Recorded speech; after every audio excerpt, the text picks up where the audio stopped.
Épisode 4. Le soleil se lève sur une matinée éclatante. Une brise légère glisse sur le pont de la Dière de Protis. Le jeune phocéen s'est éveillé de bonne humeur, sans imaginer que son destin va basculer dans les heures à venir. Il enfile ses plus beaux vêtements et rejoint Simos, qui l'attend sur le quai. L'heure est venue d'assister aux noces de Gyptis. Dans le palais du roi Nan, c'est l'effervescence. On installe table et bancs, on prépare les plats, on décore la grande salle ouverte sur la mer. Dans sa chambre, Gyptis se prépare. Ses servantes la lavent, la coiffent, l'habillent. Elle porte une tunique blanche brodée de motifs végétaux, symbole de pureté et de fertilité. Ses cheveux, relevés en natte, sont parsemés de petites perles. Elle est éblouissante. Les convives affluent. Nan fait son entrée, suivi de son épouse. Il remarque l'absence des phocéens. Et son cœur se serre, mais son inquiétude s'évanouit aussitôt. Protis et Simos apparaissent dans la lumière du soleil. Protis semble auréolé d'un halo éclatant, plus grand, plus noble encore qu'à l'accoutumée. Nan les accueille et place Protis face à lui. La musique s'élève, mélange de traditions grecques et ségobriges. Les chants évoquent Dieu, héros, voyages et légendes. L'atmosphère est vibrante, presque sacrée. Puis, les tambours s'intensifient. Nan se lève, tend la main, et dans la lumière blanche du soleil de midi, Gyptis apparaît. Les tambours se taisent, les lyres se figent, les chanteurs retiennent leur souffle. Un silence admiratif envahit la salle. Gyptis avance et se place entre ses parents face à Protis. Il ne trouve pas les mots. Il incline simplement la tête. Les tables croulent sous les mers. Poissons grillés, coquillages, sangliers rôtis, moutons, galettes d'orge, figues séchées, olives, fromage et du vin grec mêlé d'eau, selon la coutume hellénique. La fête bat son plein, jusqu'à ce que Gyptis se lève.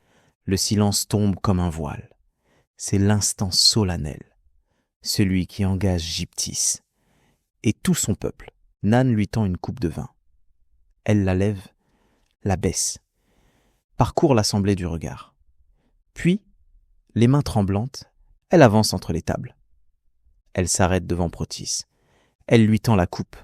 Protis croit rêver.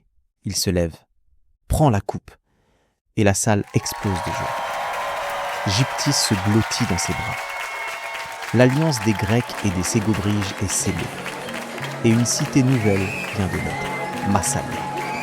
Gyptis conduit Protis auprès de ses parents. Il met un genou à terre devant Nan. Relève-toi, Protis. Gyptis t'a choisi et j'approuve son choix.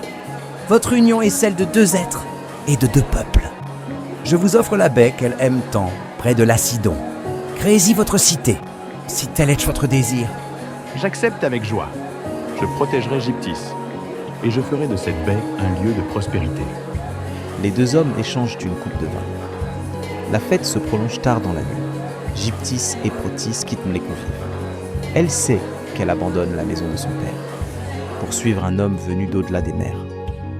Lui sait qu'il quitte sa vie de marin pour devenir époux, protecteur, fondateur. Il s'isole pour une nuit de noces inoubliable. À l'aube, Gyptis contemple le port du Lacidon. Les barques et les dières reposent sur l'eau calme. Elle sent le souffle salin de la mer et mesure l'ampleur du changement qui s'opère en elle.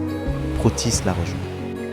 Il sait que leur union dépasse leurs deux vies. Elle unit deux peuples, deux traditions, deux mémoires. Main dans la main, ils se rendent à la source du Lacidon. Ils puisent l'eau claire et l'offrent à la terre, à la mer, aux divinités.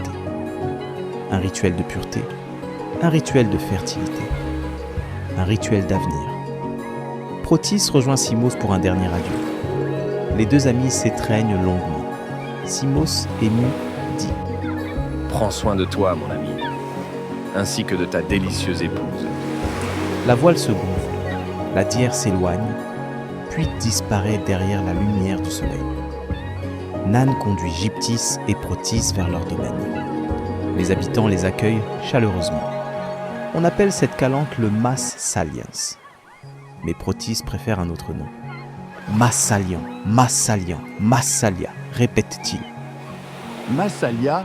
Oui, Massalia. Voilà le nom de notre cité. Gyptis approuve. Nan sourit. La nouvelle cité est née. Et leur histoire ne fait que commencer.